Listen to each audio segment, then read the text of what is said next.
The Love Life and Lose Weight podcast will teach you the art and science of changing your habits around food.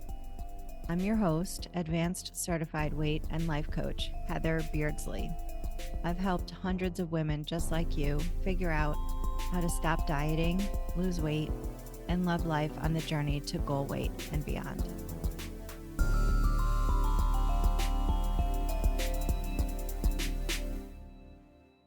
Hey, welcome to episode 50.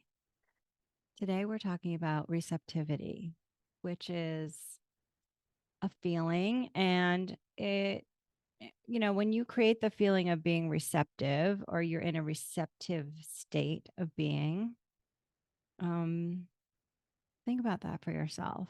When you're receptive, what comes in the blackboard in your mind as a vision, or the words that come in? Or is there a picture of something?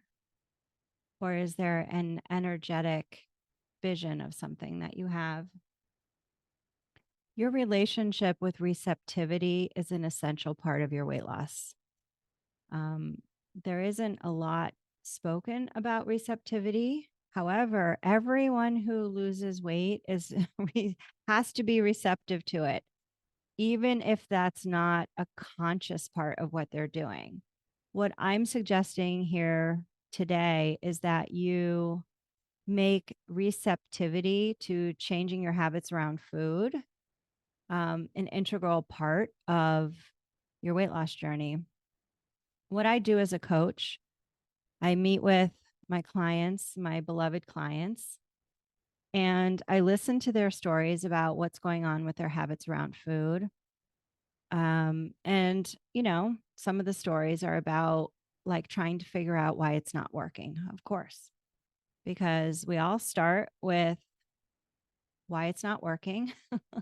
And then we have to try a bunch of things and then see what does work. And there's a way to make that process go a little bit quicker. Of course, if you have coaching, if you have a framework of weight loss like we offer in No BS, or that I talk about in my book, or that I've talked about in this podcast, it makes it very clear to your brain. You have a process and a foundation that you rely on as a sort of philosophy of eating that helps you allow weight loss. Allowing and receptivity are kind of cousins. So you have to allow the process to play out without your interference. So what is in the way? What is the interference that we're talking about? Well, those are limiting habits of how you think about what's going on. Your perception that you believe it can or won't happen, that can be in the way. And then there's also like competing priorities that can also be in the way too. So with anything, I learned this in yoga, like I referenced so many times. I'm sure some of you are getting annoyed with all the yoga analogies, but yoga is much the same way. And I use it because many of you have at least taken a yoga class or two. And so there's some familiarity here. And it helps you sort of bridge the gap between weight loss and another process that you might be using. So when you come into yoga class, you're like, all right, I'm going to need to like do some things with my body that I'm not used to doing. It's going to be hard. And, the state of flexibility or strength in my body that I come to the mat with, I expect, because I haven't been doing yoga. So I expect it to kind of suck, and I expect to be awkward and for everything to feel unfamiliar, right? That too is a receptivity for the process.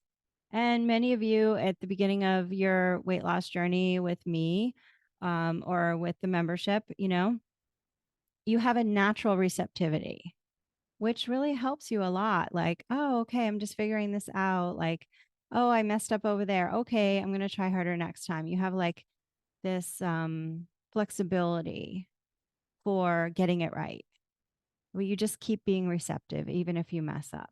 And the key is no matter how long you've been doing it, if you still want results that you haven't yet gotten, You've got to find a way to stay in the receptive mode of allowing the weight loss that you haven't yet figured out to happen without your thoughts, your actions, and your attention diverting you from allowing those results.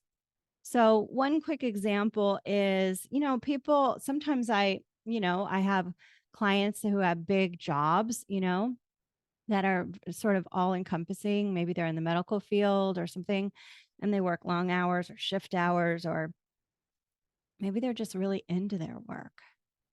And sometimes an example of not being receptive is like, I don't want to think about food, or I don't want food to be the highlight of my day. I just want to forget all about it. I just want to get it over with.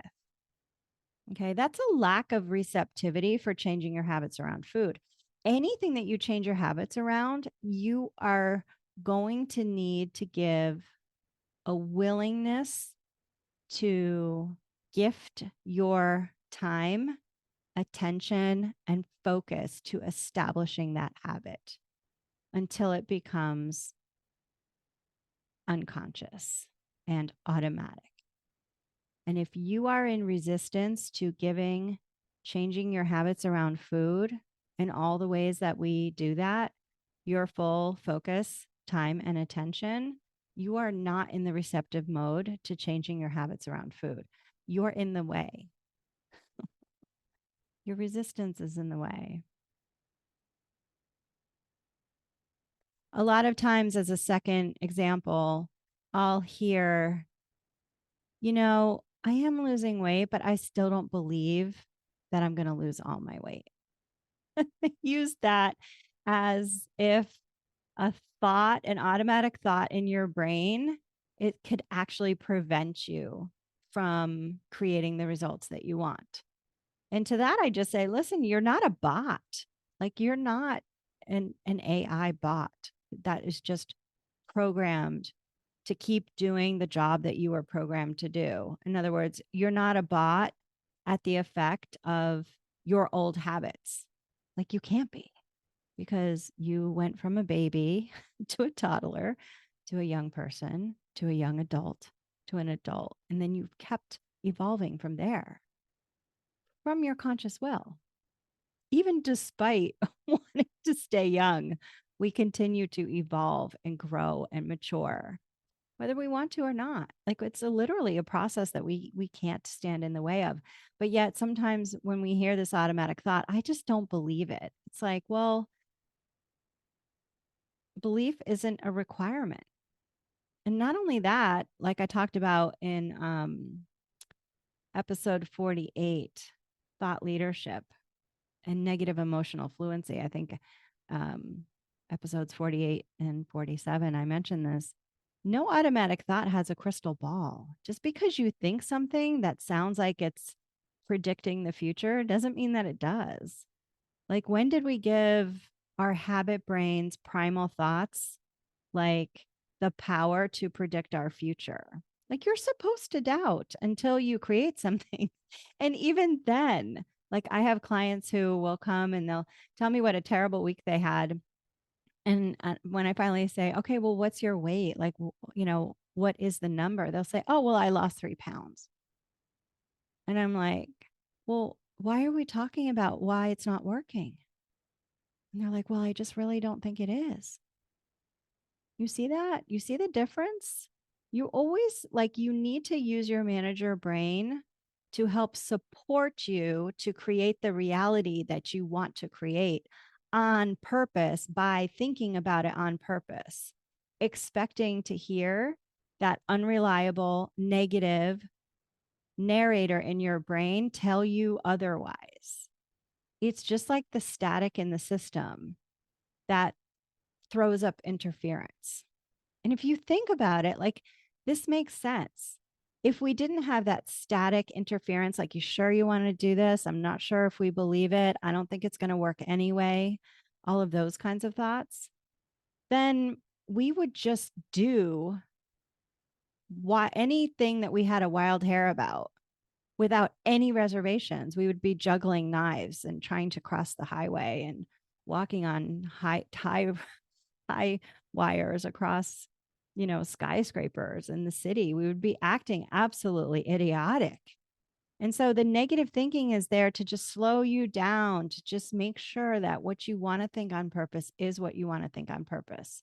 So part of the process is just confirming what you want over and over and over again. You're constantly programming your machine.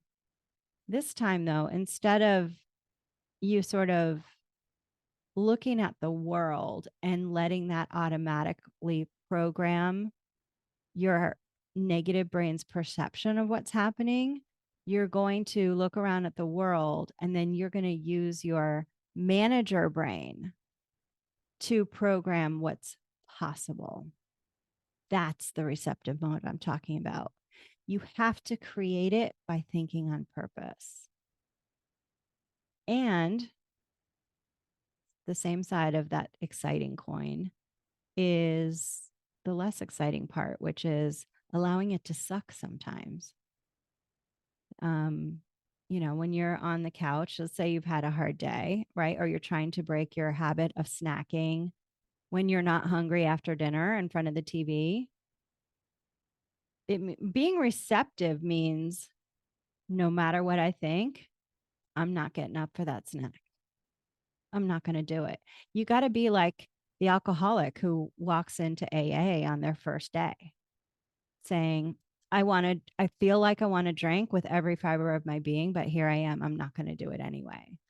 That's habit change. That's no different than biting your nails and saying, having a habit of biting your nails and then saying, I will not bite my nails today. And like having to sit on your hands or like being a total bitch to the people around you because you're trying to quit smoking. Like you're going to be crazily emotionally unregulated, trying to like not let that habit from playing out. You have to completely commit yourself to this uncomfortable process. That too is receptivity for change. It's being willing to feel like someone is peeling your fucking skin off before you give in to that same habit. It's not easy. It's not supposed to be easy. Creating a life of intention is really hard. But what if that doesn't even matter? What if it being hard actually creates a sense of pride over what is possible? And being on the other side of it, think about how unstoppable you'll feel because you went through this process, this alchemy of like changing yourself from somebody who thinks overeating benefits them and who thinks food sliding down their throat makes them able to feel something. That's magical thinking. Instead, just being receptive to questioning all of it and just saying, this is just habits around food. I create my own emotional relationships with my feelings by how I choose to think about the world. Everything for me is about being as intentional as I possibly can be. And if you're just starting out on your journey, that's going to feel like a lot. But every journey starts with that first step. Like if that's you know, you're in the Wizard of Oz and your house just landed on yellow brick road. You got to get out of the house. You got to take step one. You got to meet the munchkins and you got to go on your journey and figure out how the fuck to get where you want to go, which is back home to yourself, realizing you can create the life that you want. And you do it by being receptive to all the work and all the joy that comes from that process. Okay. Receptive mode. Close your eyes if you're in a safe place to do so. And thinking about throughout your day, the things that have been in the way of weight loss, how can you become in more of a receptive mode for allowing that habit change to play out? It's just opening up yourself to the process. It's just deciding I'm not going to think in a way that makes this harder. Let it change me. Let it alchemize me. Let myself become a new person around food. let myself think in new ways around food. Let me think like, yeah, I get to plan the food I want. I don't have to eat virtuously anymore. So think about it. Think about receptive mode. Journal on it. What does that mean for you? See how many places you can apply it in your weight loss journey and see if that starts to make the difference. Just committing to getting out of the way of making it harder and take longer than it has to. And I'll give you a hint on this. Being in the receptive mode doesn't give you a ticket out of it being work or feel hard, but it's going to feel like effort that matters. It's not good. That's very different than thinking in ways that pile on some sort of negative idea about what's possible for you. It's the difference between thinking, I'll never get this right, and sitting in your shitty diaper about it and getting out and doing the hard work to prove it to yourself. So it means getting into action. It means not indulging in shit that doesn't feel good. It means like, I'd rather not feel good by sitting through this urge and be damned if I get up. No food controls me. Okay. I'm a little fired up today. I hope it hit the right nerve for you. Okay. We're going to be talking very shortly about sustainability and sabbatical.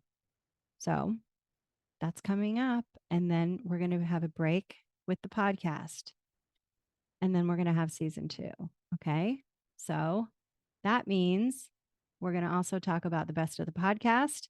If you haven't yet gotten the Love, Life, and Lose Weight book, it is available on Amazon. The paperback version is being uploaded today to Amazon. And it's going to take a couple of weeks for all those printing presses to start printing the books before you're able to order it. But just keep checking Amazon. If you're not on the email list, make sure you get on it by visiting hbeardsley.com/subscribe and get on the email list. And I'll let you know as soon as it's available. Okay. Thanks for tuning in. Get into that receptive mode. Stay focused, and so long. Hey, if this episode was helpful, then let's connect. Visit hbeardsley.com/subscribe. That's hbeardsley.com/subscribe. You'll get a gift from me, exclusive subscriber content, and advanced notice of in-person events.